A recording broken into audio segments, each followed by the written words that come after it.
Do we still want to play the music? The music have been played, dear. Oh, okay. So shall we start now? Yeah, without further ado, it's already 3:05. Yep. Okay. Good afternoon, good day, good morning, good evening to all the president of WWLC from the world. I'm Stella from Malaysia, president of WWLC Malaysia. And today I'm very honored to introduce you the guest of speaker, Rocky Wong. Actually, I knew this little girl when she was just a little girl. Yep, I think 7 years old, or maybe 6 or 7 years old. So many years ago. So when I first met her, I saw this girl. She is very beautiful and she have a very charming smile. But from her eye, I see a story.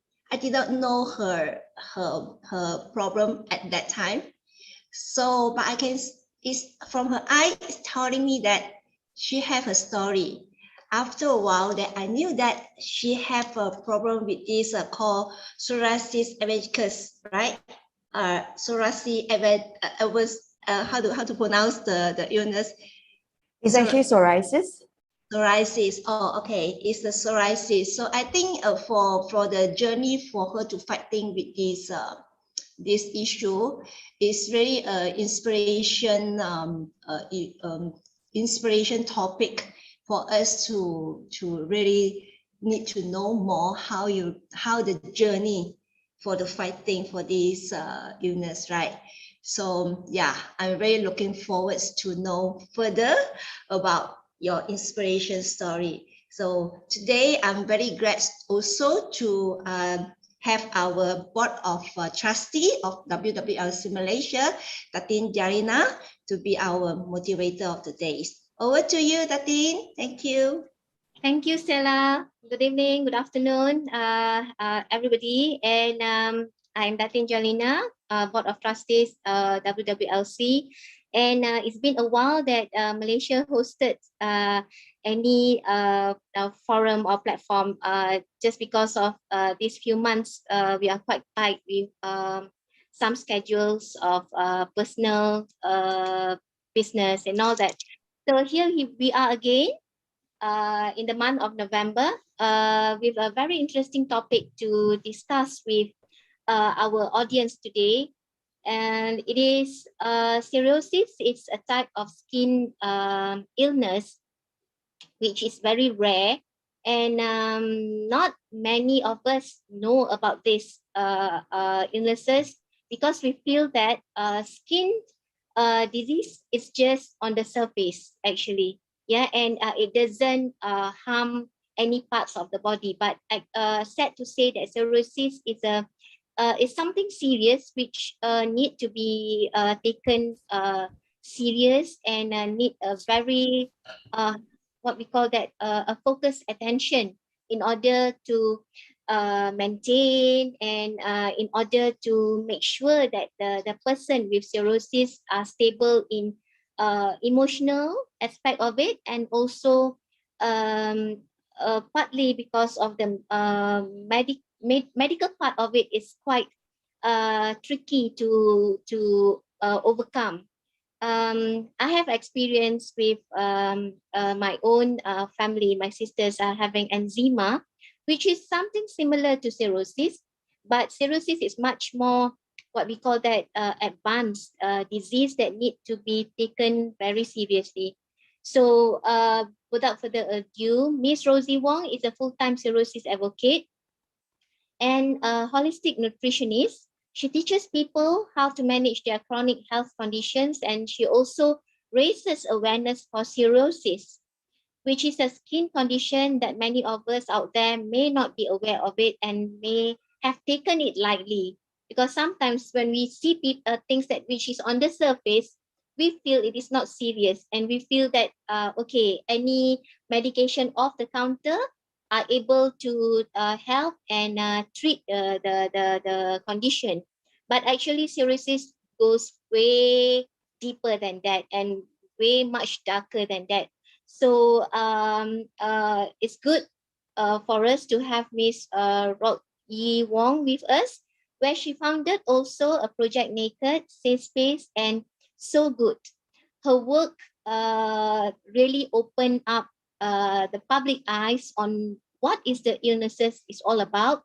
And without further ado, I would call Miss Rocky to elaborate more and maybe educate us out here on what cirrhosis is all about. Over to you, my dear. Hello, everybody. Thank you so much for the introduction. That was a very detailed introduction. I really, really appreciate it. So yeah, first and foremost, hello, Auntie Stella. Auntie Stella is, yeah, like she say, I've already known Auntie Stella for many, many years. And when I met Auntie Stella, I was very, very young, 7 years old at that time. Still a very happy kid. I didn't have any skin condition back then. Very healthy, very happy.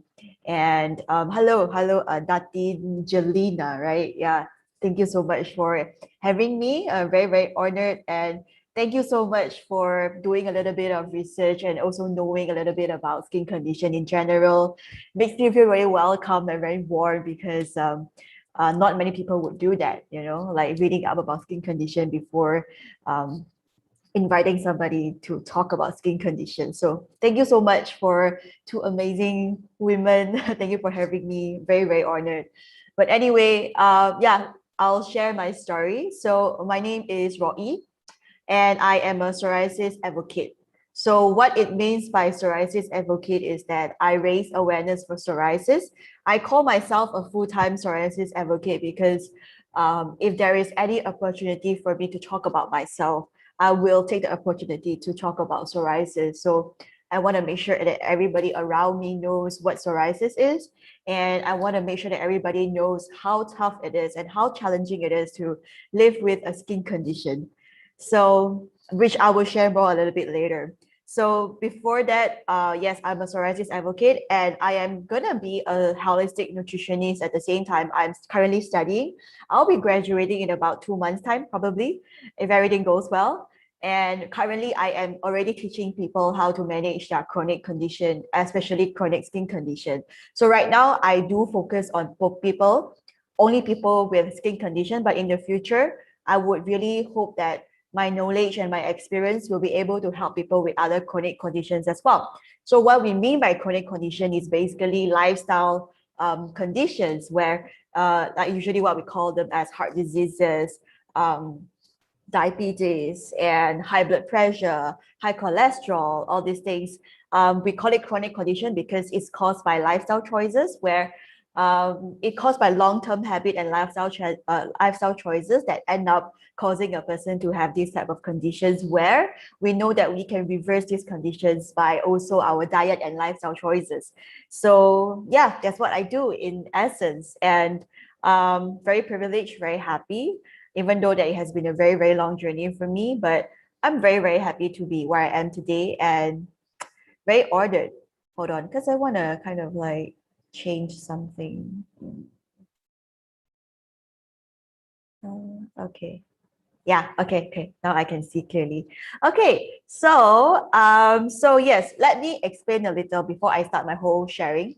Let me explain a little what psoriasis is. Psoriasis is basically a skin condition, a chronic, an autoimmune chronic skin condition that doesn't only affect our skin, but it also affects our nails and our joints. So if you have it on your skin, it's very dry, very inflamed, can be very painful, can contain pus, it's very, very scaly, and can be swollen as well. It depends on how serious it is. So that's when you have it on your skin. But if you have it on your nails can be very tender. When you press the nail, it can be very painful.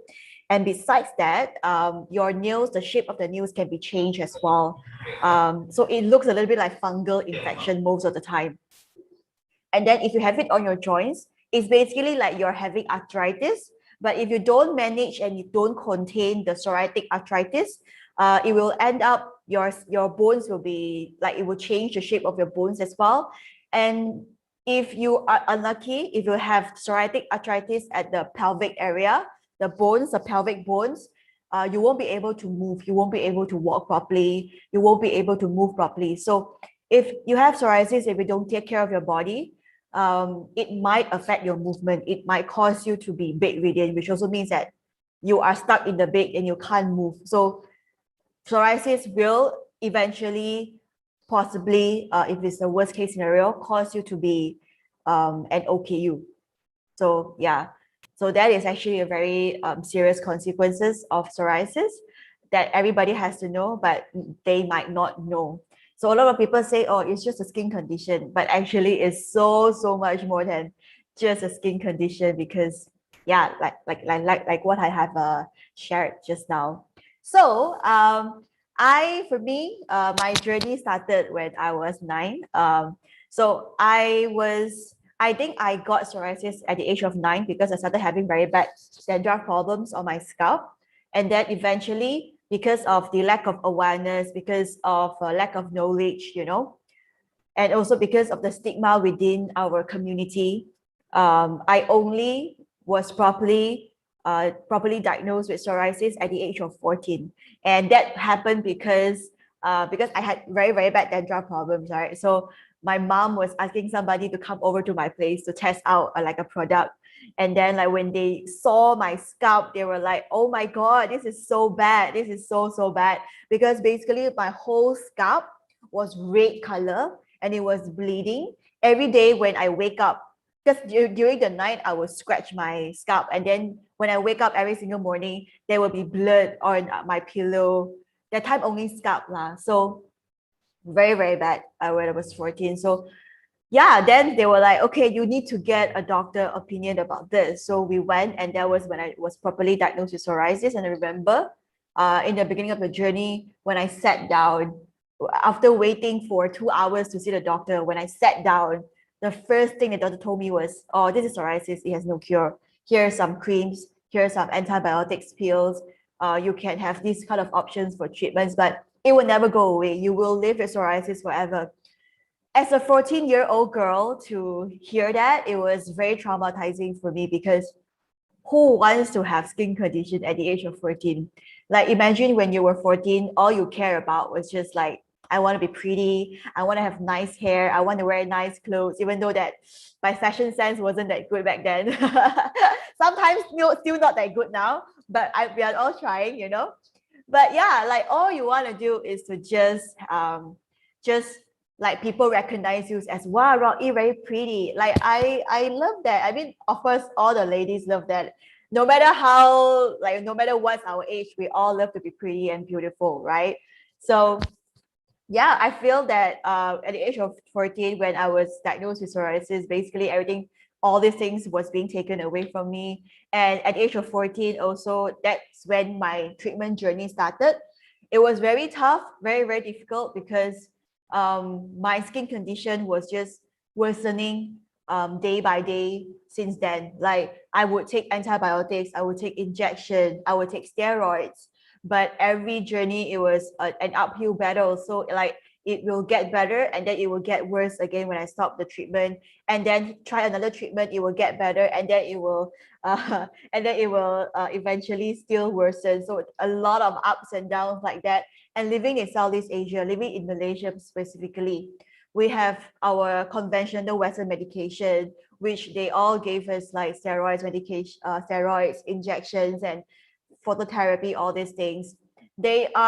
I'm not saying they're bad, but it's just that it took me so many years to understand that it was only meant to suppress my symptoms.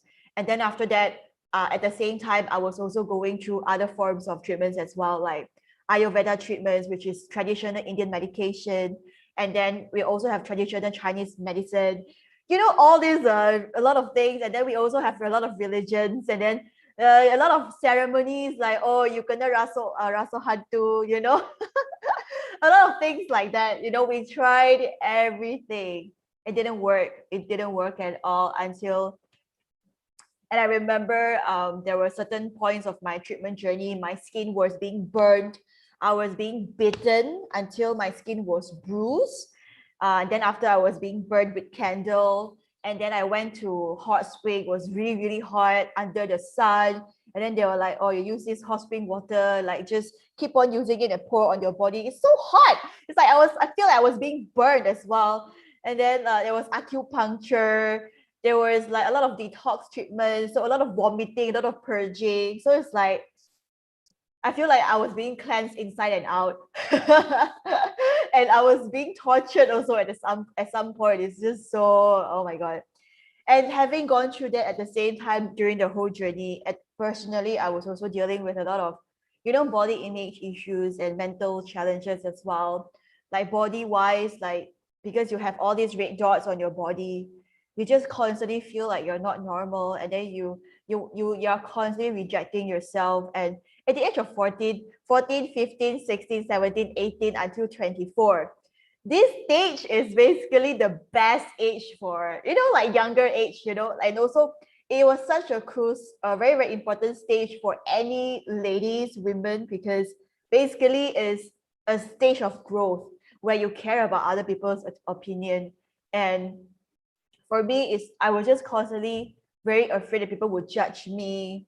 And then like I was just so used to like being happy in front of other people. But when I get home, when I take off my shirt, and then when I look at myself in the mirror, I was like, oh, I have this skin condition. It's so tiring because you're just pretending to be happy all the time. And then yeah, and then I couldn't wear any clothes that I like.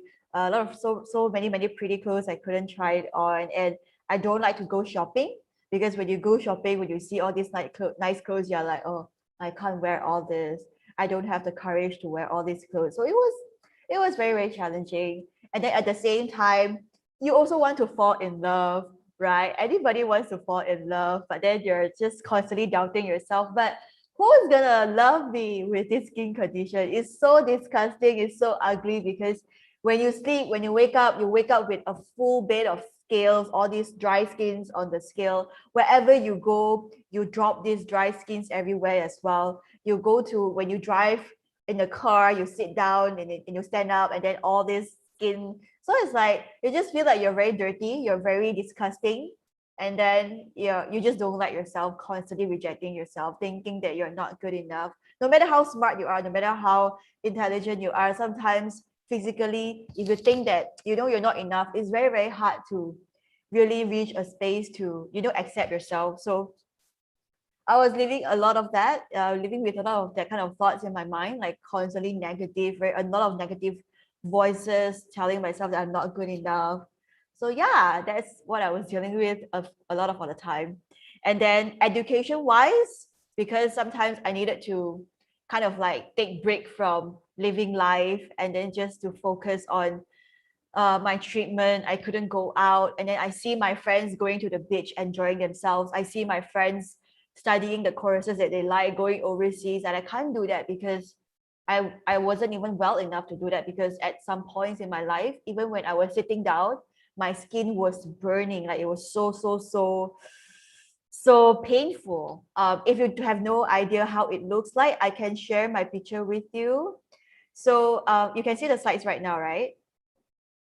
Yeah, so this is actually how I look like when I was younger, like 17, 16. When I was diagnosed with psoriasis, the first thing that I did was cutting my hair short, and I couldn't have long hair that I have right now, because I needed to apply medication. So you can see my hair was actually very oily, but I was still cute, I guess.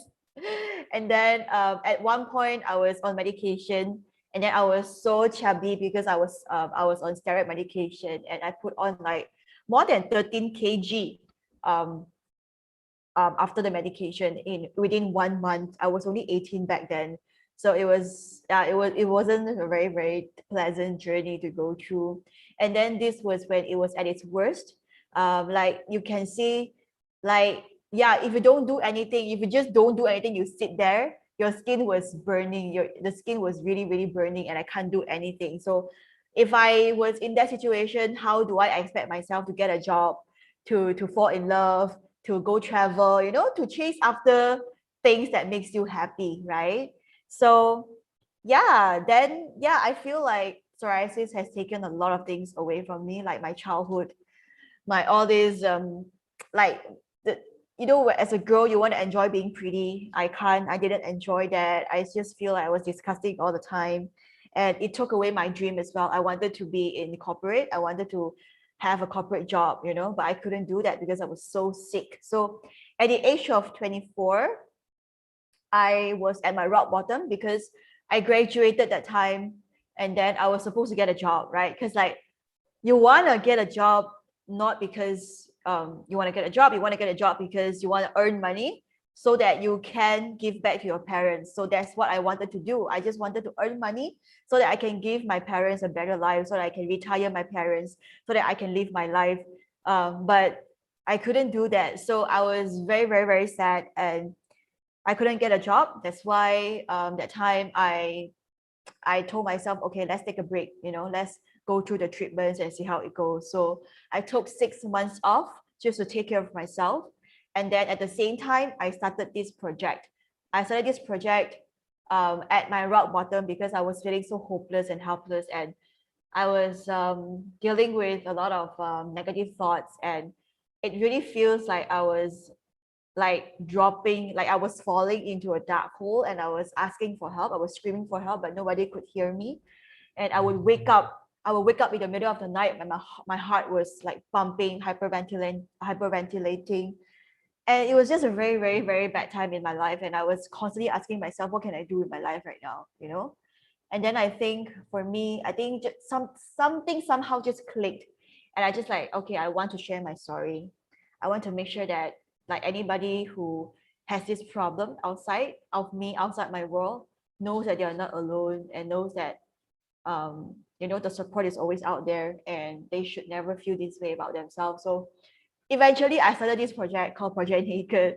And Project Naked, I call it Naked is because I really, really hope that people will be honest with themselves and just be open about talking about their struggles, what they're dealing with, you know, what makes them really, really sad, what makes them want to get on their knees and cry. And yeah, and for me, it took me 11 years to tell people that I have psoriasis, and Project Naked was basically that. And this project was very successful, I would say.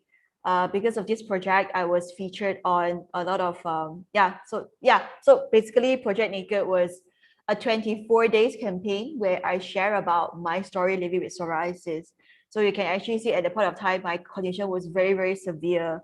It was all over my body, and I was very, very skinny because I was very depressed, and I was on a very clean diet as well. So yeah, I would say I started the project at my rock bottom, very, very sad. But I guess that was also the reason why I was able to be so open about it, because I had nothing to lose. So yeah, and yeah, because of this project, I managed to gain a lot of publicity, I would say. A lot of people wanted to share my story. I was interviewed on like a lot of like very mainstream platforms, like maybe Facebook groups, Facebook video interview platforms like Millennials of KL, newspapers, Chinese and Malay, and I think Indian newspaper also got, I think. And then I was interviewed on Bernama. I was also being invited to do a lot of sharings in colleges and schools and corporate events and conferences like this, you know, speaking about my experience living with psoriasis. And I think people were just very shocked because nobody was really talking about living with a skin condition. So I think a lot of people wanted to learn about that, and I was very, very privileged to be invited to speak up about that. And eventually, because of the project itself, because I was so open to share about it, so I was also able to reach out to a lot of people out there who have the same problem: psoriasis, eczema, acne, all these things. So I managed to meet so many people out there. And like when Project Naked ended, I started Safe Space. Safe Space is basically a physical avenue for people like us to meet each other, to connect with each other, because growing up, I never had the opportunity to meet people like me. So I felt so alone. So I don't want people to feel alone anymore. So I created this safe space for people to meet people like just like us. And I remember the first event was so magical because whenever anybody cried, everybody started crying because we didn't need any language. We didn't need any words to connect with each other because we basically grew up with the same experience, and that understanding itself created so much of comfort for us because we knew that we are finally not alone anymore. So it was a very touching experience for me, and hence until today, it was the reason why I continue to do what I do. So eventually, I guess right now, this was 2018, and I continue to do a lot of events like this. Right now, 2021, I'm 28 right now, and I created So Good last year. So basically, throughout the whole journey, I was also learning how to take care of myself, learning about nutrition, reading a lot of books about how to manage skin condition, how to manage chronic condition, learn how to cook, learn how to take care of myself, learn how to exercise, learn how to yoga. Everything was self-taught. So eventually, I created So Good last year, and I started sharing a lot of recipes. I also did a lot of sharings also. And eventually this year, I decided that I want to do this as my career. I want to do this as my job because this is what I want to do for the rest of my life. So I decided to study holistic nutritionist, and I started my coaching group this year. I started to enroll clients. I teach them how to take care of themselves. And not only that I teach them how to eat properly, I also teach them how to change their mindset. I also guide them how to process their emotions. So I I'm very, very privileged. I'm very, very honored that to say that everything that I've gone through since the age of 14 until now, which is already 14 years, I managed to use all of the experience to teach people to live a better life right now. There are a lot of experience that I can share, a lot of knowledge, a lot of wisdom, I guess, to pass down to people that are living with the chronic condition. And a lot of people think that healing, a lot of people think that wellness is all about the food that we eat, but it's really so much more than that. It's really how we think about ourselves, how we think about the world, and what do we think that we are able to provide for the people around us, what values that we're able to give as well. And it takes a certain type of change of perspective to see that in a person, especially when this person has been struggling to see their values. So essentially it's that. I guess, yeah. So right now I am chasing after my dreams, and I think I'm pretty much on track. So my dream is to host workshops and retreats all over the world. Right now, starting with Malaysia first, of course, but in the future, yes, I would. I'm seeing myself really traveling around the world to give workshops like this, sharing my experience and knowledge online and offline, organizing retreats so that people understand what it means to be healthy, what it means to experience wellness. And I'm very, very, very, very passionate about this. And hopefully one day you'll be able to attend my workshops. Who knows, right? Yeah, Auntie Stella and Tatin Jalina. So hopefully I'll see you in one of my workshops in the future. I don't know. Things might happen. But yeah, so that's basically it. I think that's it for my sharing today. But I'm really I'm open to any questions that you guys may have for me as well. So yeah. Thank you. I will stop sharing right now. Stop sharing. Thank you so much, Rocky. I think through that experience, actually, you have vast knowledge on how to what we call that practice self-healing. Actually, this is what we call self-healing, Yeah. whereby we need to have external knowledge in order for us to move ahead with what we are suffering. You see, I've experienced and understand much about skin condition because my sister suffers from eczema since the age of 9 months old. So three of us in our family have asthma. but unfortunately she has asthma and eczema. So I think we have to have faith that each dark moments we go through, there's always a light at the end of the tunnel. And I'm very happy for you, Roy, that you managed to surface in your darkest moments in your life, because that really, what we call that, need courage, strength, and faith in order for you to to merge out from the darkest moment from your life. Thank you again for sharing. And I think most of us out there, at least we would know somehow or rather about this cirrhosis, and don't take skin conditions lightly, and you need to have medical experts to diagnose what kind of skin illnesses that we have. It's not only just on the surface, but then it will also affect most parts of your body and all that. So don't take things lightly. If you have any whatever illnesses, actually, you need to have what we call that, some attention focus on it, so that we can deal with it while it is still at the early stage of it. And yeah, because I truly understand what you go through at the age of 14, and then when you are a teenager, you want to feel beautiful, you want to dress well, and you want to have friends, and going out for dates and all that. And I'm sure as you are right now, you have a world in front of you, dear, to go out and explore. All the best to you, my dear, and of course, Auntie and Auntie Stella would of course would support you if ever that you will be invited for your camp and whatever retreat that you are doing.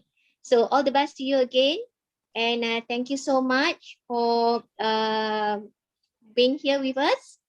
And back to you, Stella. Okay, thank you so much, Tatin Jarina.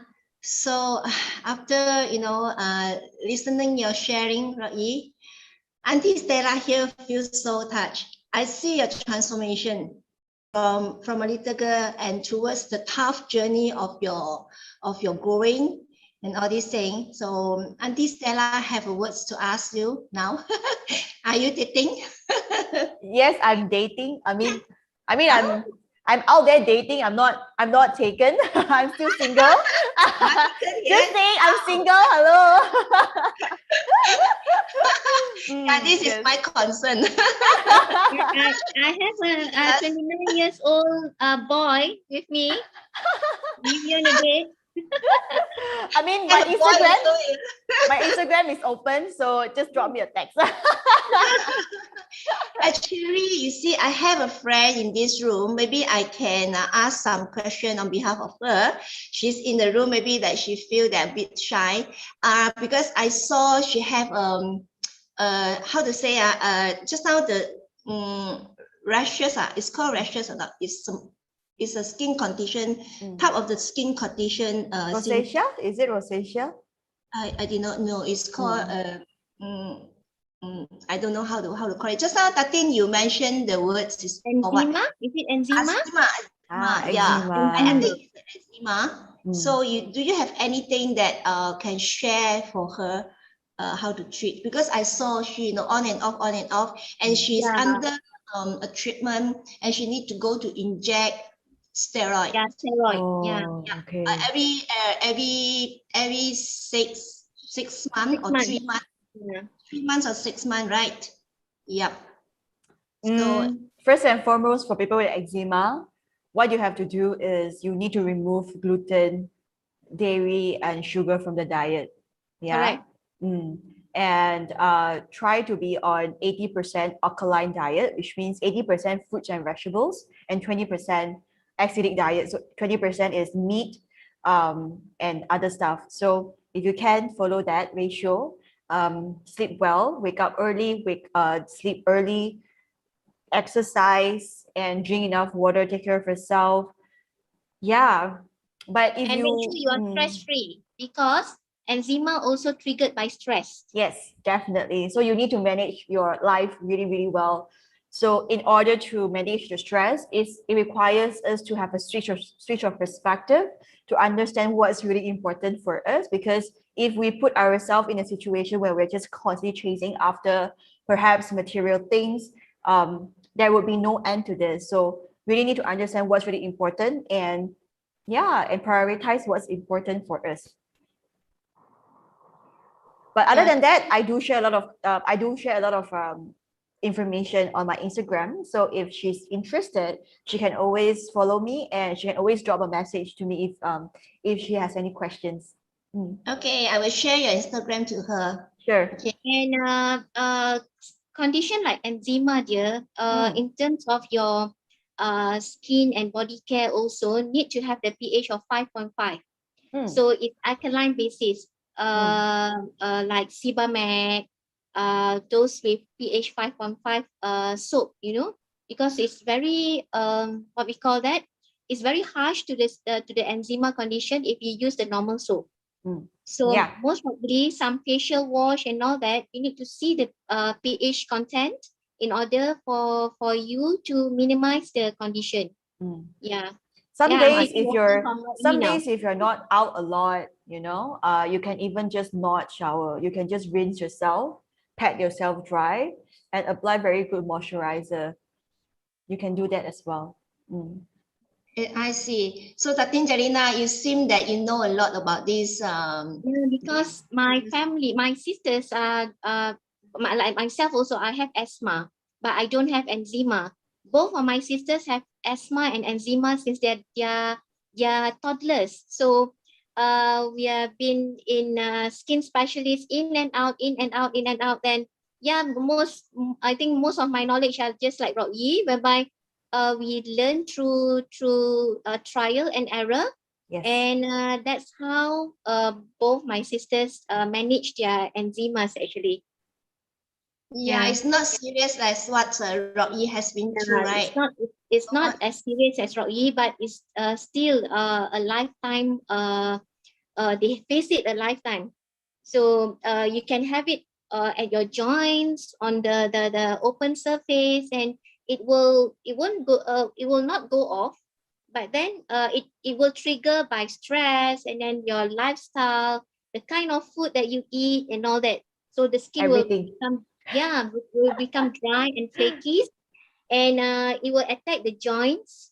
And of course, as a young teenagers, and in fact, like right now, my younger sister doesn't want to go to for a swim because she has some abnormalities of effect out of the eczema at the ankle and at the thigh and all that. So she felt that it's quite Very when you shameful. very shameful when you want to wear your swimsuits and all that.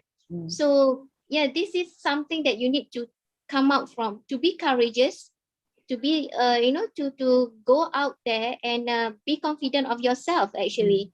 Yes. Yeah. Something that we all need to learn. I think Jalina, you may introduce Rocky to your sister or your sister to Rocky. Yes, of course. Yeah, both of them can share each other the I think journey of I Rocky. will share your IG with her. Yeah, sure. I would love to connect. So I Rocky, noticed that Ayla is in the room also. I think she's in the room. Hi Ayla, are you around? Yes, because I wanted to ask Ayla. You see, let me introduce our founder of World Women Leading Change, Dr. Ayla. She is from Indonesia. In fact, that just now she said she wanted to just to rest because we understand she just lost her beloved mother, and also her emotion has been affected. Yeah, I think that maybe she is in the recovering of the loss. But Dr. Ayla, you are brave enough, like Rocky, we are brave women here. and we are always support you. That's why just now when she said that she don't want to say anything, but I asked her to give some words to Roy to encourage her.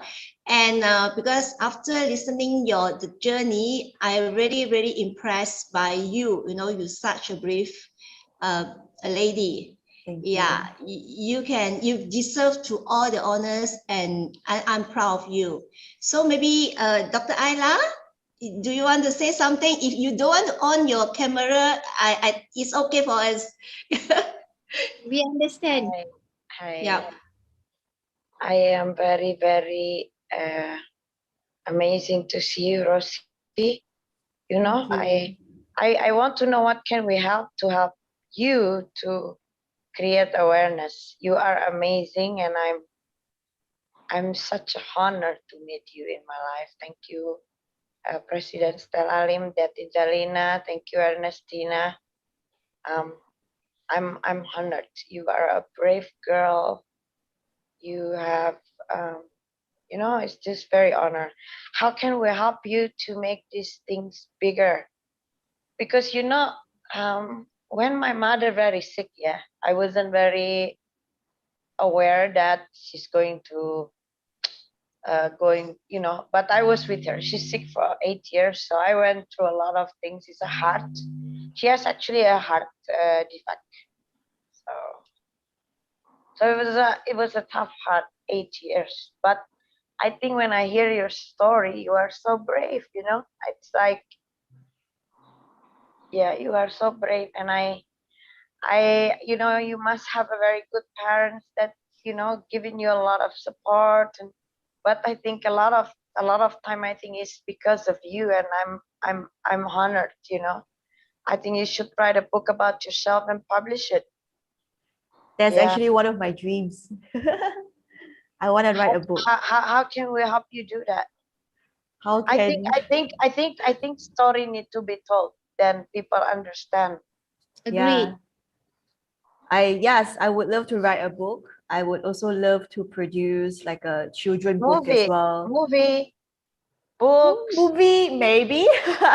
Documentary, maybe, but definitely a book. Yes. Yeah. But you know, because you have no idea sometimes. One word from you can, you know, I was in a very down situation, and listening to you, and I see how brave you are. I'm thinking like, oh, I'm a very drama queen, you know. The old No, people told no. me I'm a No. drama No, dear. queen. Everybody No. have to have their face. Yeah, but You- I see you. You are so brave. You know, you're just amazing, and I'm so proud of you. And I hope that I wanna help you to make it very big. You know, in time. Yeah, that is Dalina, President Yes, Stella. yes. Yeah. You are amazing. Actually, God you see, bless you. yeah, Dr. Ayla, I think maybe we can do something, you know, to do more awareness of this illness, to let more people know who's suffering with this illness. So maybe we can do something, since that we have so many presidents over the world. So maybe we can do something further, right? Yeah, maybe we can acknowledge one platform that we can share between countries that we are involved in, and we get it connected, and yeah, make a platform, and maybe we will do some retreat on it. Yeah, Yep. that sounds good.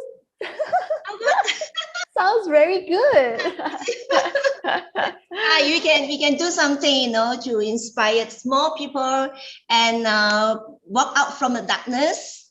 Yeah. So this is the platform. This is the soul of the platform, and also the spirit that we wanted to carry on for this one. Because in Malaysia of WWLC, we are carrying the chapter called the art of kindness. Therefore, we need to do something more, right, Tatin? Yes, of course. What do you think? And Ayla, we feel you, and we pray for you that you have the strength to overcome this. And all of our spirits and prayers are with you. And do take care, dear, because you need to take care of yourself. in order for you have your boys to take care of, yeah. And she is above us and looking upon us with prayers and love. Yep. I also just want to say I'm so sorry for your loss, Dr. Ayla, but I also think that it's so important for us to understand whenever a person that we love goes away, like leave us, their love always stay. This is what I learned Right. as well. And whether or not they are here with us, their love is always with us, and our love is always with them.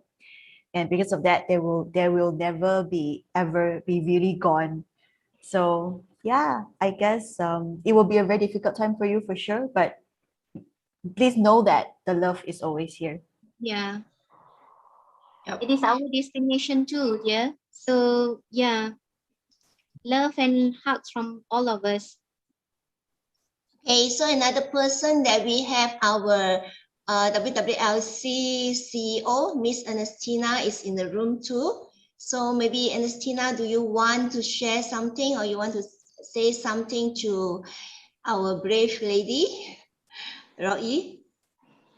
Ernestina? I think she's maybe busy. So okay, up to here is about time that we wanted to say the whole conference. I could say that is up to here is over. So hope to see you again and listen to your inspiration story again, Roy. I have the words for you, Roy. You reserve for the best. Keep it up. Thank you so much. Thank you so Thank much. you. Yeah. Thank you so much, everyone. And thank you so much for the guests in this room. And also others out there, you're not in the room, but I know that you're here to listen this inspiration story. And looking forward to see you all again. So thank you. Thank you so much, Roy. Thank you. Can I leave now? I'm gonna leave now or? Yep. So, You can Dr. leave now. Tina, do you have any conclusion that you wanted to say something? And then we can end the events of today. Okay, to all of you out there, I think we owe Miss Rocky a very, what we call that, gratitude to her involvement in today's platform, because creating awareness is not only dampened to us, but also to others out there, you know. And thank you so much for being here with us. And thank you, Madam Stella, for inviting Roy on behalf of WWLC Malaysia. And yes, looking forward for another session, which is to send our love and hugs and warmth from Malaysia. Thank you so much. Thank you. Thank you. We are the woman leading change, leading change. We are the woman leading change, leading change. We are the woman leading change, leading change. We are the woman leading change for our people, for our countries, for everyone in the world. Love, peace, needed in this world. Endurance, needed in this world. Forgiveness, needed in this world. Unity, needed in this world. Yes, African woman leading change. Antarctican woman leading change. Yes, Asia woman leading change. Yes, Australia woman leading change. Yes, Europe woman leading change. Yes, North America, yes, South America, woman leading change. Kalirato fella, woman leading change. Kalitabo fella, woman leading change. Go tando pella, woman leading change. Yes, Indonesia. Yes, Ayla. Yes, Ayla. Woman leading change. Yes, Indonesia. We thank you, world woman leading change. Thank you so much. Bye. Take care. Love and hugs from Malaysia. Yeah. Thank you, Datin. Thank you, Doctor. Love My dear. you. Love you. Love you.